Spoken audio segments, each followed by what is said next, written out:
Everyone's a victim these days. We all have a fancy label and a comfort animal with a note from the doctor saying we don't have to do anything that makes us uncomfortable. I always thought doing difficult things was part of the road to maturity. My name is Tom Miller. I pastor in Superior, Wisconsin at a church called Central Assembly. This is Fuel for the Fire, volume 790. It's called The Price of Victimhood. In our well-meaning zeal to help those who genuinely need it, we've created a monster.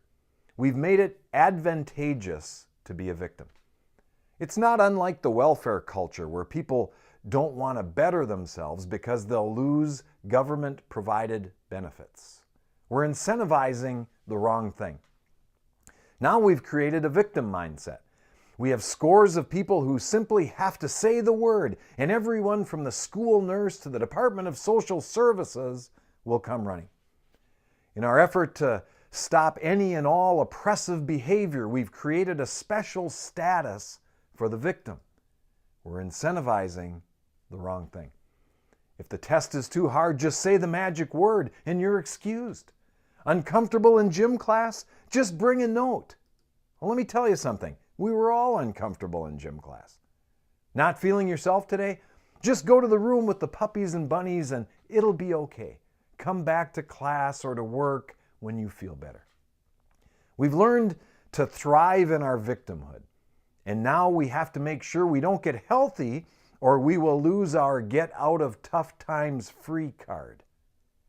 The tragedy is, as we slide deeper and deeper into victimhood, our malady begins to define us. We are identified by it. It limits us. It caps our potential. We've never learned what it means to push through the difficult or the uncomfortable. We always have an out. It stunts our growth. It hinders our faith.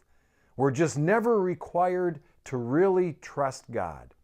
It's the price of victimhood. The Bible doesn't promote a victim mentality. In fact, the Bible teaches us to be overcomers. The Bible teaches us in Romans 6:4 to walk in newness of life. I don't want to minimize anyone's pain. I want you to walk in newness of life. I would never say your trauma doesn't matter, but I refuse to believe it has to define you. Choosing to be an overcomer is not easy. You'll have to learn to push through the pain instead of avoiding it. Then, and only then, can you be called an overcomer instead of a victim. Don't pay the price of victimhood. Instead, choose to walk in the newness of life that only Jesus offers. That's the way I see it. And that's a little fuel for the fire. And remember, I love you guys.